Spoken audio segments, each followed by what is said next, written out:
Hey guys, welcome to the prelude for episode 5 of Invest with Instinct. I met with Jason Shapiro today, and he runs the Crowded Market Report. He has been a long-standing trader, decades of experience, was featured in the Market Wizards book recently, the most recent copy by Jack Schwager. If you haven't checked that book out, go get it. You'll learn a lot. We touch base a lot on what I'm trying to do here with Invest with Instinct, and that's for people to align themselves with their trading style and their investment and who they are as a person. Because if you're trying to be like other people and trying to execute that way, it's not going to work. You need to understand who you are, what your goals are, what you're trying to accomplish, and to align kind of your strategies with that. And Jason's a really good example of somebody who's crafted, sharpened their steel over lots of time, and is a great example of somebody who's aligned their process with themselves. So I hope you enjoy. Feel free to leave a comment, share it if you don't mind, and enjoy the episode. All right. We are back with episode 5 now of Invest with Instinct, and super honored to have somebody here today that has recently come across my radar. He's been making the rounds on podcasts, on FinTwit, putting himself out there. And what's most interesting about our guest today, Jason Shapiro, is that part of me feels like he doesn't necessarily want to, right? And I wanted to ask you about that first of all. Like, it seems counterintuitive to you to be doing all this, but my best guess is that people were telling you you were helping them, and that you could help a lot of other people, and that you weighed the options and decided not only was maybe this another income stream for you, but you can help other people try to be better. So what was your kind of thinking through going through that? And is it counter? Am I on the right path of thinking like this isn't necessarily what you always want to be doing, but you're doing it? The furthest thing from what I wanted to do. But I ended up getting into Jack Schwager's latest book, which is also something I didn't necessarily want to do, but I was convinced to do it, and I did it, and that's fine. And then I was getting, hit up by a lot of people after that, like on LinkedIn and whatnot. Hey, I really related to your chapter in the book. Can you teach me how to trade? Can I, I live an hour away from you. Can I come make you coffee every day? And I can mentor me and all that. And you get to a point where I think, I'm 56 now, right? And you do get to a point where you want to help people. You want to, when you're younger, it's all about, I just want to, do me, right? I want to make as much money as I can, or whatever it is you're trying to do, right? And once you get there, it's like, now what? So there was this give back aspect to it. So I did want to help some people, but I kept telling them, like, listen, I've got 200 people that have hit me up in the last 3 weeks. I can't help 200 people at the same time, right? I got a business and I got a family. And one of the guys just said, what about if I start a web page and you could centralize that and we could try it. And so I said, okay. And my idea at the time was, I write up this newsletter for myself every weekend, which I've done. It's not a newsletter when it's for myself, but it's really just my notes on how I'm staying disciplined to my process. And here's what set up the trade. And here's what I'm looking for to make a trade, and helps me stay disciplined. And I had given that to people before. When I worked at a hedge fund, I gave it to a bunch of the PMs, and some of them liked it. And at one point, I ran a pretty big hedge fund myself, and some of my clients were actually other hedge fund managers, and they were getting it and they liked it. So I said, look, go ahead, start a web page if that's what you want to do, and I'll distribute this newsletter. And I thought that was really going to be it. I didn't really think anything about it, but he ended up doing that, and he ran with it. He started the Discord page that went with it, which I didn't even know what Discord was at the time. And we got involved with that, and people started coming on, and it's been super cool, quite frankly, mostly because of the Discord thing. I think a lot of people on there, a lot of people from all different kind of backgrounds, some pretty experienced traders, some not so experienced traders, some people that trade options, which I don't do, some people that day trade, which I don't do, but all different kind of views and all different kinds of people. And it's been, pretty cool. And, having sort of what I would call a non-traditional outlook, both on the markets and on life in general, can be a great place to make money in the markets, but it can be somewhat of a lonely place as well. And as much as I like to consider myself a bit of a loner, it's nice. We've attracted a really cool bunch of people on there who are sort of independent thinkers as well. Mm. So it's nice to sort of have a community, and we've kept it pretty cool. And as far as the second income thing goes, the truth is I don't make an income off of this. Yes, we do charge a small amount for people to come on there, but that's more about the guy who started it. He does a lot of work to keep the thing going and to keep it right and to keep it straight. And um, no one's working for free. You know what I mean? Like if you want things to Sure. be done right, we live in um, we live in a marketplace. So um, he is getting paid to do all that stuff as he should. It was his idea. He started it, and he does a lot of work to keep it right. So, but I just like it because it's cool. It's a cool community of people that we've developed. And when people, the good part about it is I don't really care. So people get on there and they want to be jerks and they want to be obnoxious and they want to do that, and then I just kick them right off. Yeah. Get the hell out of here. You're gone, right? Um, so that's been kind of cool. The Twitter thing and the interviews things was just trying to obviously trying to attract people to that in a Yeah. way. But having said that, like the YouTube videos are free, and a lot of people don't have to want to pay or whatever. And so at least I'm giving them some information on YouTube, right? That hopefully can help them. And I've gotten a lot of emails and a lot of nice comments from people saying that I've helped them, and that makes one feel good. It's one thing to sit here and pick off. What I like to think I do is I pick off the weakest traders out there, right? And I don't make apologies for that. I buy at the offer, I sell at the bid, right? No one's giving me any money, right? And I do that because that's what I find to be the best way to make money, and that's how I put food on the table for my family. So I don't make apologies for that. But well, you start getting older, you start looking at the bigger picture, and it's like, okay, is that all I did in life? You know. So this kind of helps me, I think, with sort of that type of legacy type of thing as well. And I had people help me when I was, much earlier in my career, and so it's like a pay it forward type of thing as well. Yeah. I mean, it's one of the reasons I'm doing this. I mean, even 10 years in feels like an eternity. And even though I have gone through those existential crises as a trader where I'm like, what is the point of this? What am I adding to the world? I do, Yeah. I have come to the fact that we do provide liquidity. We are an essential part of what makes markets go around, but there is like a fulfillment factor in the end that I keep coming back to lacking in a way, and I feel like maybe this is something like that for you, I guess, being able to give back in an odd way. It definitely is, and I don't really have the existential crisis about trading and what am I doing for the earth or anything like that, because at the end of the day, it is what it is. I'm making a living, right? What am I Mhm. doing? Is I'm taking care of a whole bunch of people here. I've got a wife, I've got an ex-wife, and I've got 5 children between the 2 marriages, right? So I'm taking care of my people, and this is the way that I can do it. I can't go work at someplace because I'm a horrible employee and I just get fired all the time. And that's really not how I want to live my life necessarily anyway. So I would be miserable. So I do this because hey, I can make some money out of it hopefully, and I'm not totally miserable every single day. So I don't have any problem with trading and the fact that it doesn't add any value to the world, and I'm not working for Greenpeace or whatever. Yeah. Everybody has to make a choice. So So one thing you in all the videos I've watched of you is you often add the caveat of like, don't try and be like me. Here's a lot of things that I'm doing. Here's exactly what I'm doing. By the yeah, way, don't do it. You know, right, right. and I understand why you're saying that, right? And this is again kind of the core reason of why I'm doing this is that it's really really hard to copy paste people in this world, and I think you're kind of trying to pound the table on that, like, hey, here's some ideas, maybe some new open-minded ways to think about things and why I do what I do, and maybe it'll open your mind to adding that to your layer of in your arsenal. But hey, like, it's not going to work basically. So do you want to just dive a little bit into why you feel so strongly about hammering that point home all the time? I mean, there's so many reasons why that's not going to work, truthfully. Um, the simplest one being that I've been doing the way that I trade for a very long time. I developed my process and I've been doing it for a long time. So I've lived through the ups and downs, and I'm comfortable with them, right?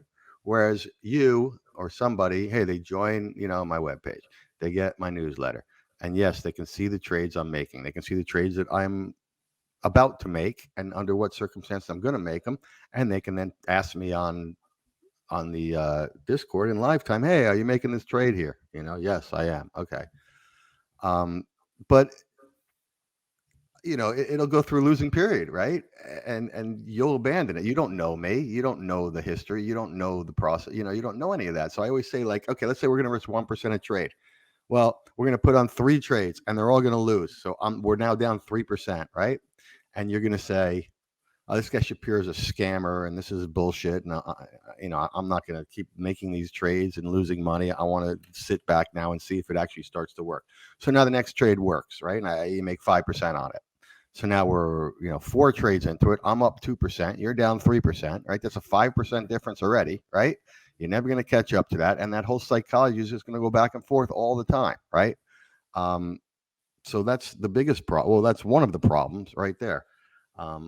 But the other thing is there's so many of these, but I am a money manager. Okay. I have clients, institutional clients that give me money, and they give me money for a reason.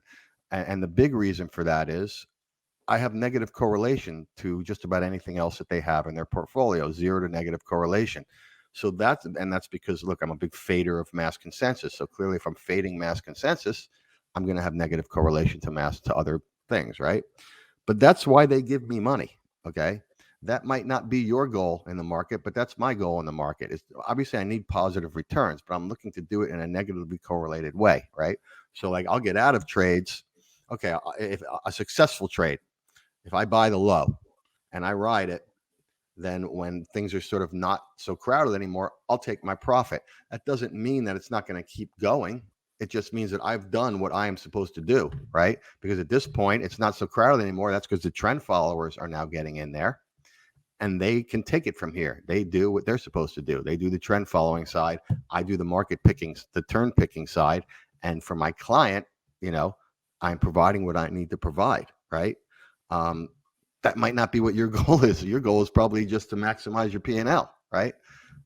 So that's another reason why it's not the best things for people to copy. But clearly, from the psychological point of view, the most obvious thing is that this is me, right? This is my personality. This is how I see things, and therefore I am comfortable trading this way. This might not be you. And if you're not this type of personality and this is not how you see the markets and all that, then you're not going to be comfortable, which is going to make you get out of the winning trades too early. It's going to make you keep the losing trades too long. It's just going to create all these psychological barriers. And that's really what this game is about, right? It's never been about being able to pick if the market's going to go up or down, right? It's a battle against oneself, really, right? So if you're trying to battle yourself, then you can't be battling my demons within your head, right? You got to battle your demons I can battle my demons in my head. You got to battle your demons in your head, right? And my process is built so that I can battle my demons. You got to have a process that's built to battle your demons, right? And that's really the most important thing that people, they're like, oh, well, Jason Shapiro's a market wizard. Jason Shapiro's good returns. I'll just copy all his trades and I'll get his returns and that'll be great. That all sounds great on paper. But 99.9% of the time, it just doesn't work. And I see people doing it on my Discord, but and I watch it in lifetime, exactly some of the things that I'm talking about. Okay, so they get short this thing. Okay, well, the stop is all the way up here, which is pretty far away. It gets 3/4 of the way to the stop. They can't handle it anymore. The loss, they get out. That ends up being at the high tick. Then the market goes back down, right? And then they get back in, right? And then maybe it goes to the money, and then it goes back out of the money. And then this time they say, oh, well, I am going to wait to stop, except it's probably too far away now for them to afford that. But now they wait all the way to the stop, and now it gets stopped. So, okay, I lost my whatever, 1% on that trade, and they lost probably 2.5%, 3% on that trade, right? Same thing because of the whole, they're not me kind of thing. So, I think that's super, super, super important for people to understand. You've got to trade you. Otherwise, it's just not going to work. It may not even work even if you do trade you, but you got to trade you. And yeah, you're right. I say to people, take a look at the stuff. The good thing about the fact that I'm putting trades in there and my exact trades is you're seeing somebody going through their process of gains and losses and discipline and all this, right? And that can help you, right? I believe that can help. Um, and it's somebody in my case that's been doing this for a very long time and has had many ups and downs, just like everybody has in this, right? And I've slowly tried to get more disciplined, and so you can kind of see that process. And B, um, you can take, like you said, what may work of what I'm doing and add it to your process. Maybe it can help, right? I use the commitment to traders data a lot. Okay. Sometimes it's good, sometimes it's bad, but you can add maybe that to your process and see if that helps, right? I like to look at news failures in the market. Sometimes it's good, sometimes it's bad. But maybe you can start to watch and see when it works, and maybe start to add that to your process. I tell these guys, don't try to be me, man. Be better than me. You know what I mean? You have every opportunity in the world to be better than me. I just trade me. You can go and learn what I'm doing and learn what other people are doing, and fit it into your personality and amalgamate it all, and be better than me. That should be the goal. Yeah, that's that's a epic rant right there. Everybody should take that to heart for sure. Yeah, because I feel pretty strongly about this whole thing. Yeah, I'm totally with you. So okay, so to dive into that, I like the analogy of kind of over time, I think the best people in any realm, they kind of have this sharpening of the sword to where it simplifies things, right? Like everything's really really deep under the surface, right? You see Steph Curry shoot a basketball, and it's so much more than how simple he makes it look. And like risk reward, that term right there, like risk management, is like the deepest words in the like all of trading. And so when it comes to you, and like you've sharpened your skill, your sword over time, what did it used to be? Was it Jason Shapiro had all these things running through his head, all these methods, all these things, and then over time you're just slicing off the things that aren't working, the things that aren't aligning with your personality, to where it seems like at this point you have this well-defined sword that's like, this is what I'm good at, this is what aligns with me, and this is how I best execute. So where did it start, and like how long did it take to kind of, I mean, I know you're continually sharpening the sword, but like how long did it take you to get there to where you could confidently say like, okay, this is me, this is how I A, a, trade, a good you know? 10 years. Yeah, sounds about right. A good 10 years. I did what most people do. I was trading. I was trying to make predictions about this. And I was even trying to do it a little bit of what I do now, which I was trying to fade people, you know what I mean, that I thought were losers, that kind of thing. And I started to develop that. But it was all, you start to win, it's overconfident, you leverage too much, you start to lose, you're underconfident, you don't put enough stuff on.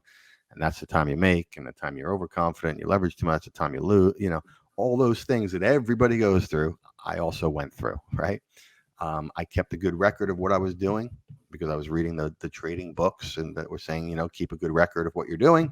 So I did. And at one point I went through it all, and I just tried to eliminate the stuff that wasn't working over time. There were plenty of times where certain trades worked, but they didn't work over time, right?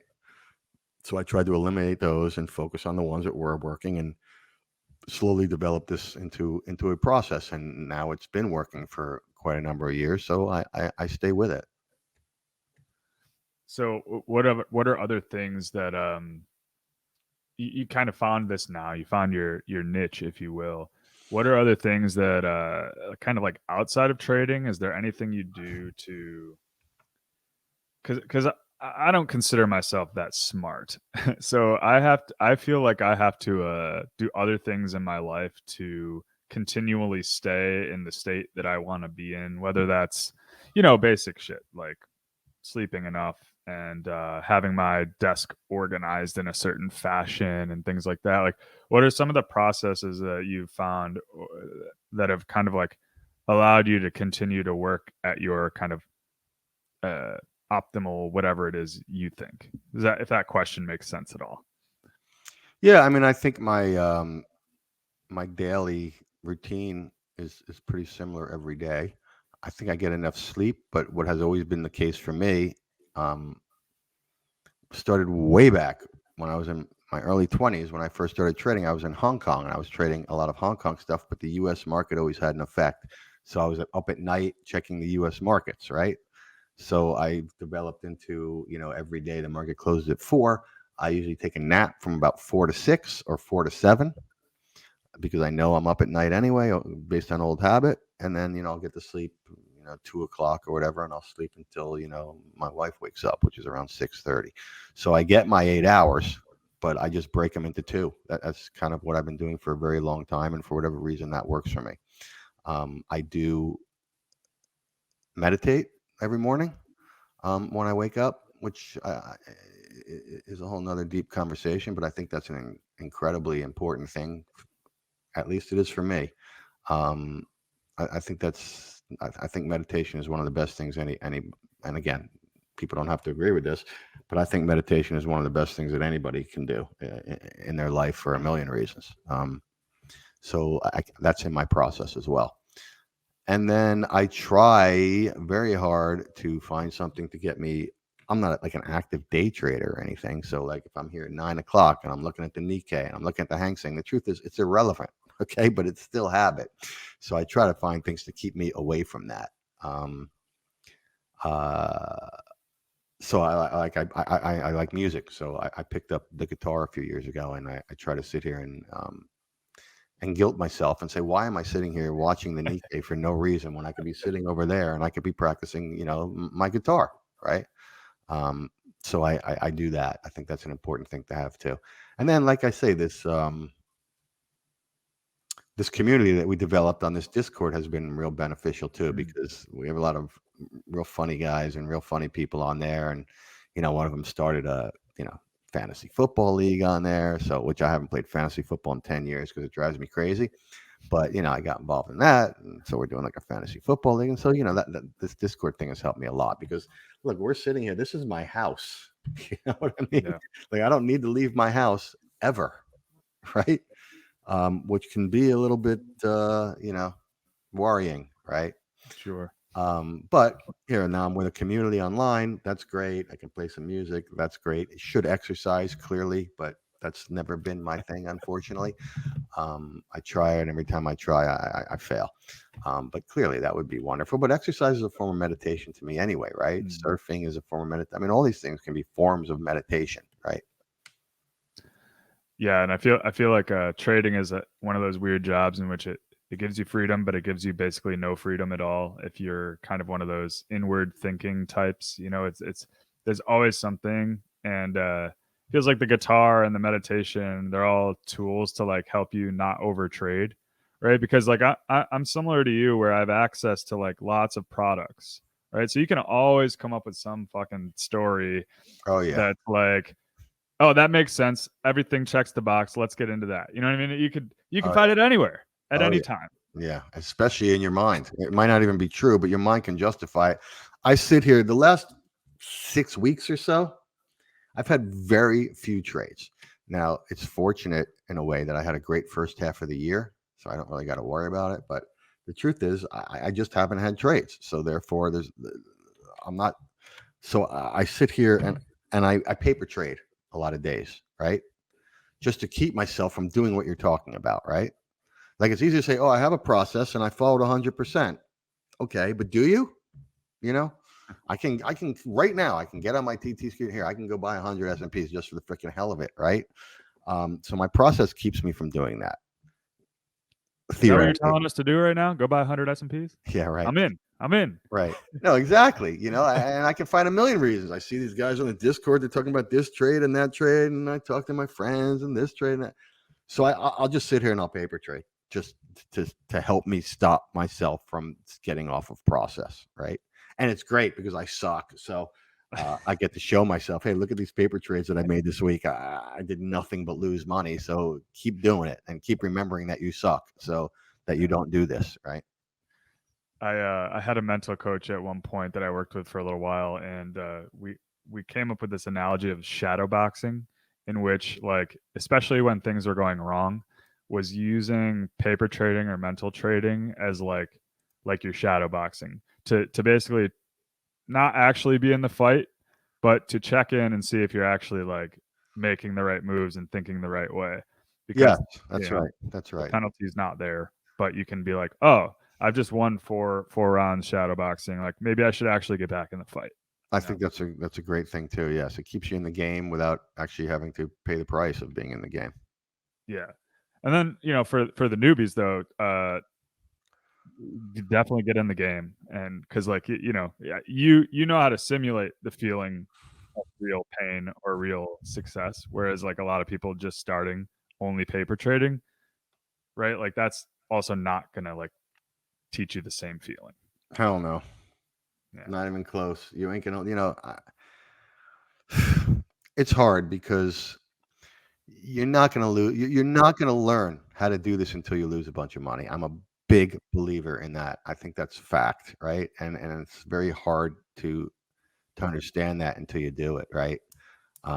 Like my brother's son. My brother's a lawyer, so he doesn't know anything about this stuff. And his son, who was in college during the whole COVID thing, just like all the college kids and anybody, got involved in the markets, right? Markets were going crazy. It was a bull market. Everyone's getting involved. And he was trading whatever, these stocks, and he was making money. And they were asking me about it while I was having dinner with them. And his name is Noah. And I'm like, look, Noah, here's the thing. I'm glad you're doing well. Okay. 19-year-old kid. I go, but you are going to lose all that money. Okay. And if you want to do this, then just use that to learn from. That's the whole point of this. And my brother's like, well, what do you mean he's going to lose all that money? Why don't you tell him how not to lose that money then, so that he doesn't have to lose it?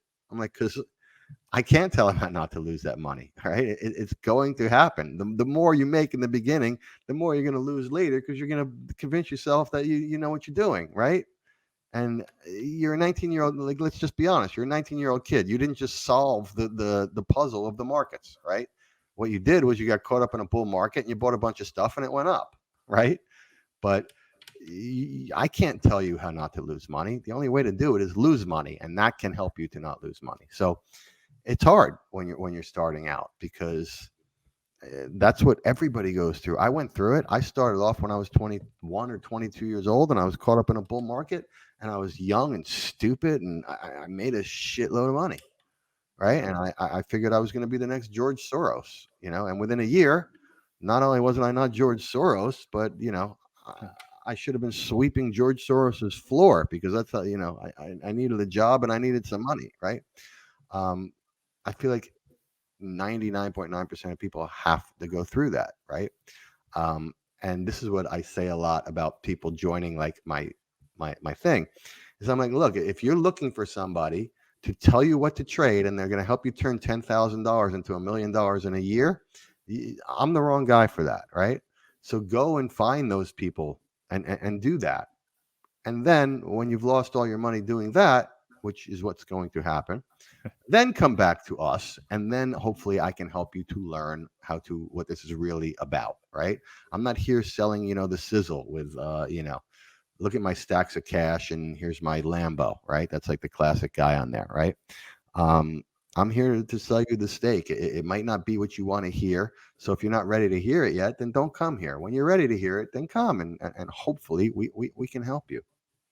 Although I did show this week. I did buy a Ferrari recently with my shit. I saw that. Yeah. So Good troll right there. Good troll. yeah.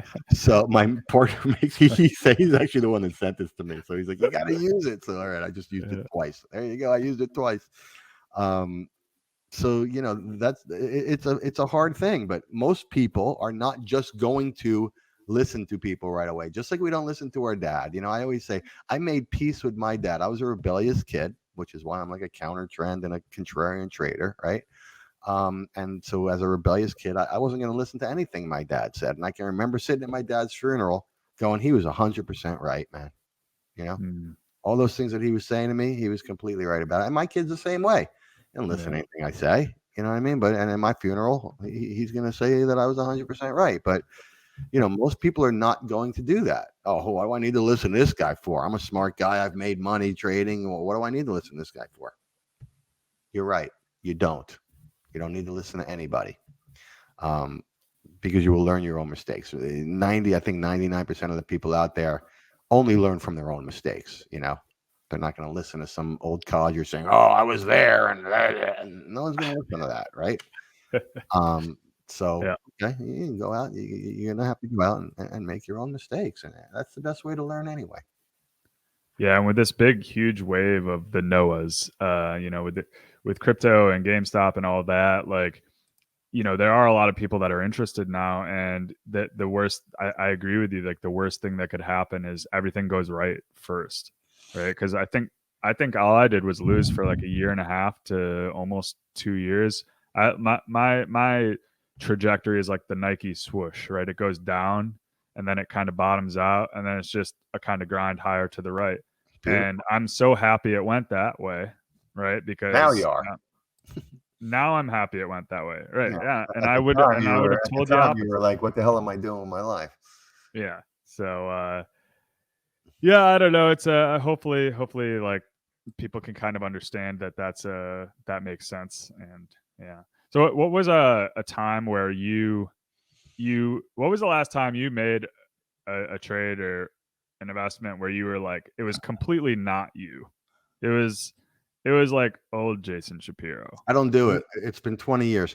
What I still do once in a while, like I actually just did in the last few months, is I'll miss a trade. Um, that is a trade that I theoretically should be putting on. I'll miss it because I'll be too hesitant. And then I'll be like, oh, I didn't follow my process that way, right? There is some discretion, a little bit of discretion in my process. So I can make the argument that, okay, that wasn't there. And that's why I didn't put the trade on. Um, so that will happen sometimes. But putting on trades that don't fit in my, it just doesn't happen, man. You're not, you don't see me doing it. It doesn't happen. I can't do it. I can't do it. If I make a trade, it's bad enough if I miss a trade that theoretically I should have had on and it has a huge profit. I'm pissed. Okay, I can kind of live with it. If I make a trade that I'm not supposed to have on and I lose money on it, I am. It ruins me. It ruins me. It ruins my day. It ruins my week. It ruins my weekend. And then when I get my returns for the month, and I see that trade in there and my returns are lower than they should have been, I'm pissed then. And then when I get my returns for the year, I see that on there and then my returns are lower than they should have been because I'm pissed then.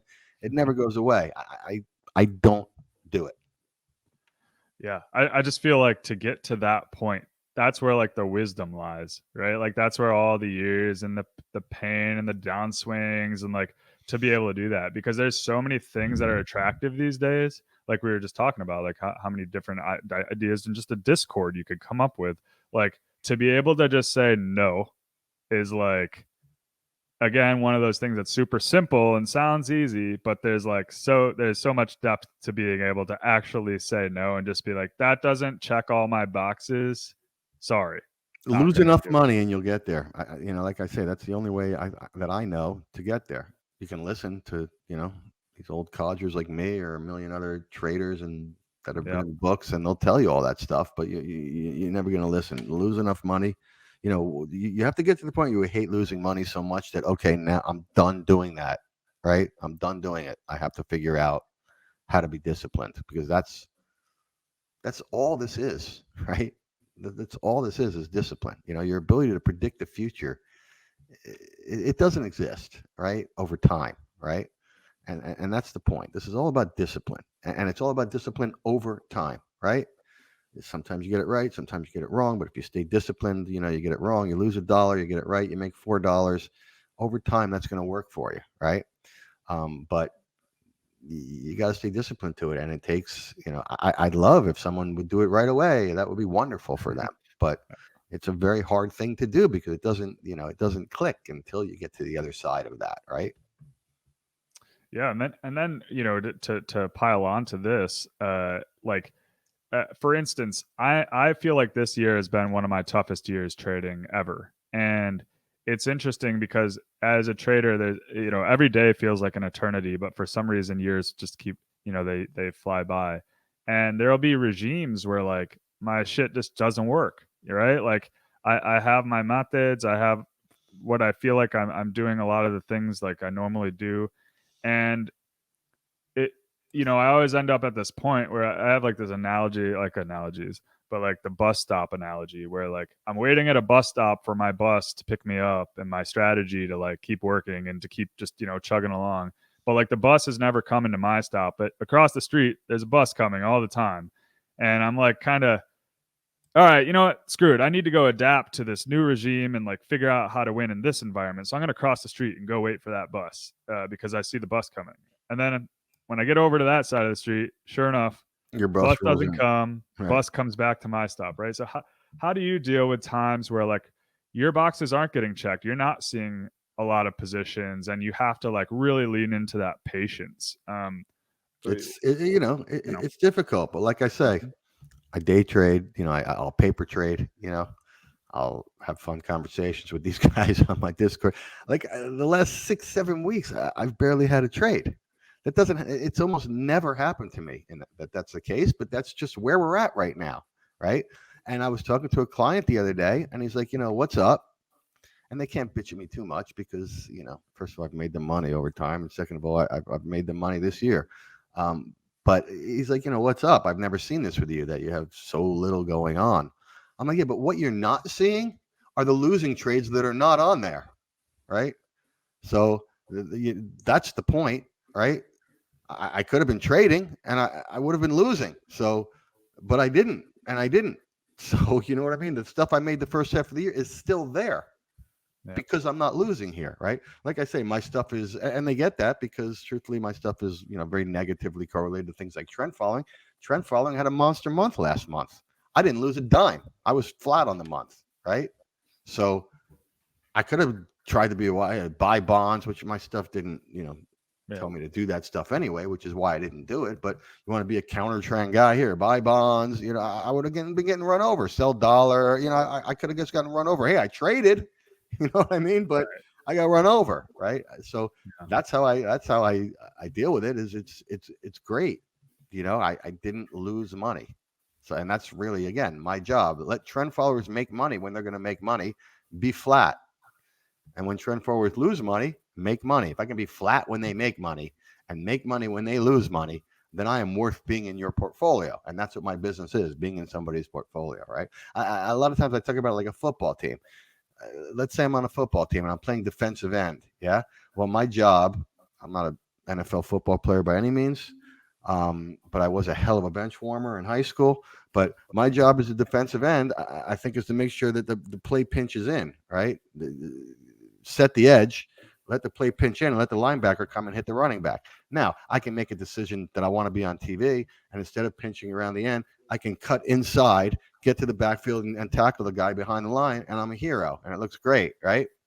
But what happens when I don't tackle him and he gets around and there's nobody now on the end and he gets to the end and he runs for a touchdown, right? I'm part of a team for my clients, right? They've got the guys that do the trend following. I'm doing the anti-trend following. I have to do my job. So, and over time, that's what works for them. And if it's working for them, that's what's going to work for me, right? So all of these thought processes are what get me through those periods. Yeah, I don't feel anymore like I got to sit here and look. It all ties in, because without sounding like too much of a dick, I don't have to make money anymore, right? So I don't feel this pressure of like, oh my God, I got to make money this month because I got the bills and all that. I don't have any bills, right? I don't have any mortgage. And I think this ties in with trading. I've always been like this. I've always lived very cheaply. Never bought a house until I could afford to buy one for cash. I don't have a mortgage. I don't have car payments. I don't have, my kids' college educations were put away years ago. I can live on essentially nothing, right? So I don't feel like I need to trade. And my clients, I don't charge 2 and 20, right? I do 0 and 30, so that if I don't have any trades this month, they're not going to come in and go, what the hell are we paying you 2 and 20 for? You're not making any trades. Well, you're not paying me 2 and 20. You're paying me 0. You paid me 0 this month, right? So there's nothing to complain about. There's no pressure on me to do that. Now again, some people say, oh, well, you can do all that because now you have money. Okay, but I have money because of that. Okay, first of all, and second of all, I can do that because I have kept my life very, very cheap. I sit here, I work alone. There's no one working here, right? I did have a fund before where I had a whole bunch of people working for me, and I wanted to be a big shot, and I had a huge nut and an office and salaries and Bloombergs all over the place, and all this stuff, and it was horrible, right? So when I restarted, full size Ferrari. I did not have a Ferrari. No. The first thing I did when I was 24 years old and I made a bunch of money trading, the first time was I went out and I bought a Porsche. wasn't I the coolest kid on the block, right? And so I learned that lesson very easily, very early. I learned that lesson, So I have made my life in every aspect in a way so that I can execute this in a disciplined way, right? If I don't Yep. make a trade all month, hey, so what? Clients aren't paying me anyway, So who cares, right? Yeah, there's a power in the money thing's interesting. There's a power in not feeling that pressure, and I feel like just so many of the younger people, just especially the ones that are just playing with like a couple $1,000 or something, like they feel this pressure, like they got to become the millionaire and the influencer in the next month, or else like fuck it, who cares? Put it all in one thing. Like there's this. It's just another one of those kind of wisdom over the years things that maybe you only get when you're a little bit older. I mean, Or fair enough. And if you really get into it, shouldn't say this because it's horrible, but if you're playing with a small amount of money, then hey, maybe that's the efficient thing to do. Put it all on black, and if it hits, well, now you got a nice amount of money. Now you can go into discipline. You know what I mean? Like maybe that's the way to get the jump start. I didn't do that. I'm 56 now. I was freaking broke at 40. Right, broke with 3 kids, living in a freaking shitty apartment, while all my friends were getting $1 million bonuses at Morgan Stanley. Okay, kids that used to work for me, working at Morgan Stanley, getting $1 million bonuses while I'm broke, and my wife's telling me I'm a freaking loser, right? So I didn't do that, but maybe that's the thing to do, right? Put it all on black. If it doesn't hit, okay, go back to work. If you're only talking about $5,000, you can make that, working at a restaurant or something, right? And if it does hit, well, okay, now I'm jump started, and now I can be disciplined. Maybe that's the right way to do it. I wouldn't, if they could do that, going back to what we were talking about, right? Is like maybe the worst thing you could do is put 100% bet on, because if you do win that, maybe you lose a few trades after that, and you put that 100% right back on. So, right. Well, that's going to be the problem. Obviously, is if you put the 100% bet on it, it hits. You're not just going to say, "Okay, I'm good now. Now I'm going to be disciplined." You're going to want that forever, right? You're going to do it again, and you're going to do it again, and eventually you're going to lose the 100% bet, right? Yeah. I say to people, like, you can be right 99% of the time. If you bet all your money on every one of them, then you're going broke, right? Because that one time you're going to lose it all. You're going to go broke. So what good is that, right? And that's what risk management is all about, right? And that's what people, like you say, it's easy to say the word. Everybody loves to say the word risk management. Risk management. What does it mean? What does it mean? It means don't freaking lose a lot. It means lose a little. Stick around long enough to get lucky is what it means to me. My favorite analogy for this always is the poker table, is keeping your seat at the poker table, because if you keep your seat long enough and you never go bust, well, if you're playing a tournament, you're going to win the tournament in the end. If you're playing a cash game and you survive the hard game long enough to let those big, crazy, drunk Texans come in, eventually you'll have your seat to play against the good people, or the bad people, I should say. And so if you can just keep that seat at the table, that's all that matters in the end. Keep the seat at the table. Eventually, you'll pull a full house, and some guy will have, whatever, a flush, and he'll think and you'll be able to crush him, right? You'll get lucky once, right? That's what I think. You got to stick around long enough to get lucky in this game. Cool. So I'll give you one more thing, and then I'll let you go. I liked your YouTube videos this weekend where you went full bear to full bull, and you had a nice sleep in between. It's cool to be able to play devil's advocate to yourself. So if you just outside of the psychology stuff, what's a fun little idea you have here for this Q4? From what I could understand, to simply put it, was everybody's kind of getting this idea of a rally here for Q4. Maybe it begins and then it topples over and ends in a crescendo of death. Am I relatively right in that being the idea of the bear case? I think that's part of the bear case. Yes, there's just a few things for the bear case that are lining up, and I have, if you've looked at my videos, I do get bearish sometimes. I was bearish nicely. It's fun. At the end of 2021, right? Which was a nice bear call, but truthfully, I try to get people off the consistent. If there's one thing that's lost me more money over 35 years of doing this, it's being bearish. All right. So now maybe we're in a new regime now, and that's because over those 35 years, interest rates went from 15% to 0%, and now maybe we're going from 0 back to 15. So being bullish all the time is not going to work. Maybe. So I don't love to push the bearish thing on there. I mean, even if you look at the videos, we've got twice as much views on bearish video than I did on a bullish video, right? People love bearishness. They love the bear fodder, right? It's the heroic trade. Okay. So, and that's bad. Okay. I also have talked about before where I really believe making money shorting markets creates the same endorphins or whatever it is in your brain that being addicted to heroin does, right? I truly believe that, which means it's addicting, and in the end, it kills you, right? So it's horrible. But having said that, yes, to me, the bearish case is partly what you're saying. There's so many things lined up for this that I think it's a pretty good risk reward here. The main thing being fixed income, and I've been talking about this for a good 6 months. I've been making videos.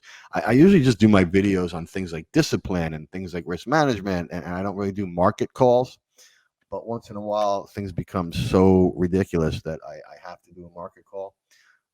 So like I've done a few over the last 5 or 6 months about fixed income, where I thought it was the long end was just bad, right? That people were looking at it completely wrong, and that it was going to be bad. So, and I still think we're there. I think fixed income is where it all starts here. The long end of the fixed income curve, TLTs, has seen more inflows this year than they ever have in history by a long shot, right? That's bad. As a contrarian guy who thinks that people over time are going to lose money, that means those people are going to lose money. And if those people are going to lose money, it means that long end rates are going to continue to go higher, right? The last time we saw any kind of inflows that are anywhere near this was in late 21, which is why I started getting bearish and short. We had that much inflow into stock funds back then, right? We had record amounts of inflows into stock mutual funds at the end of 2021, which is why I started to get bearish. And once the market sort of confirmed it, I started to get short. Well, we're now seeing that money getting into fixed income mutual funds, right? And my feeling is they are going to get killed, right? And every day on TV, I hear these professional money managers get on there and talk about what value long end of the fixed income curve offers here. I think it's a problem, right? I think that's going to go wrong. And it already is going wrong. When I made the last video about that 2 weeks ago, I was just saying, listen, if you want to get long that shit, then just wait. You know what I mean? Wait for some kind of confirmation. Wait for something. However you trade, wait for it to go through the 20-day moving average. Wait for whatever, but wait for something. Keep sitting here trying to pick the bottom. I didn't know, quite frankly, that we were going to spend the next 2 weeks and just go into a freaking free fall, in this TLT stuff. I didn't know that. But that is what happened, So I think that that's the most dangerous thing. If you just take it from one thing, like this is how I build my macro stuff, just one thing. Here's my assumption. When people pile a bunch of money into something, there's a good chance they're going to be wrong. Okay. They've piled a bunch of money into TLT. There's a good chance they're going to be wrong. It means TLT is going down. It means long end of the curve, long rates are going up, right? Now what? What happens if long rates go up like that? Is that going to be good for stocks? Probably not, right? What's that mean for currencies? What does that mean for gold? What does that mean for, all these other things? And I sort of back into all that stuff based on what I'm seeing is the massive consensus, right? And then I can build the macro story if you want me to. I went to school and got a degree. I can build the macro story if you want me to, but I'm not starting with the macro story and saying that's what the market's going to do. I'm starting with here's a high probability of what the market's going to do. So therefore, here's what the macro story is going to sound like, right? So, what's the macro story on the bonds? To me, what people are missing is they're like, oh, well, the Fed's done raising rates, so therefore rates are going to start going down. Well, Fed funds will stop, going up, right? Because that's obviously mathematically directly tied to what the Fed does. But the long end, it is all about inflation and growth expectations going forward. So to me, while they were raising rates, the curve inverted, right? Because inflation expectations were going down. Now that they're going to stop raising rates theoretically, inflation expectations and growth can start going up. So you're going to get the curve, Mm-hmm. going the other way, which is exactly what's happened. Like I always say, I may be right or I may be wrong, but the market is telling you that's exactly what's going on now. So don't think about it like don't think about it from my point of view. Think about it from the market point of view. The market is doing that. So why argue with that? Argue with me all you want. Okay, I'm an idiot. But you're not going to argue with the market. That's what the market is doing. And when the market stops doing that, okay, then maybe you can start thinking about going the other way. But I mean, we're on new lows on TLT here. Like the people to me that are buying, I was making these big arguments earlier this year about the stock market. I was super bullish the stock market, right? Simply because everybody was shorting and everyone knew this recession was coming and everyone knew the market was going to go down. And so I was making the argument to buy it. And I feel like the arguments that people were making against me then are the same exact psychology of the arguments that people are buying the TLTs here now. They were shorting the stock market because the world was coming to an end. It went in their face. They got burned to shit, right? So they've given up on shorting the stock market, which is now going down, of course, and they've turned it into let's just buy TLT because when the world comes to an end, there will be this flight to quality, and that will be TLT. So let's do that, right? And every time it goes down, they're like, oh well, it's just buy more, buy more, buy more. To me, it's the same people and the same psychology that were shorting the stock market the first half of this year are doing the same exact thing with things like TLT now. And it didn't end well for them on the short side of the stock market. And I don't think it's going to end well for them here.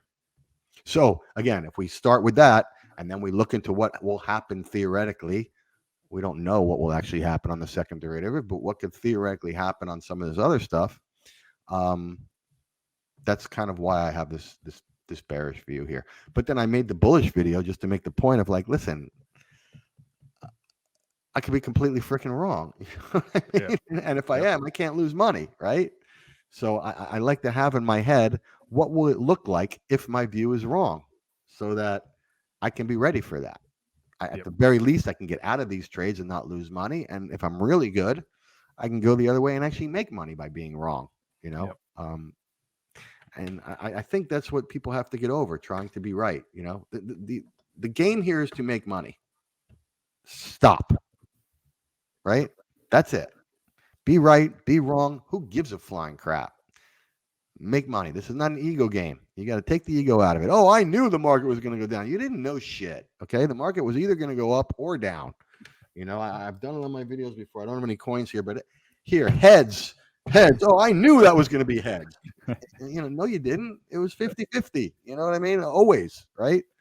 So you got to get that out of your head. You knew shit, and you don't know shit about what the future is going to do, and I don't know shit about what the future is going to do. I can be completely right about all this stuff, and the markets could do a whole nother thing, right? Which is what I was trying to say in that video, right? I showed, I think, the Argentine stock market, right? The Argentine government bonds blew out, the Argentine dollar blew out, and the stock market went up 600%. Yeah. Okay. Would I have been able to tell you that was what was going to happen? Hell no.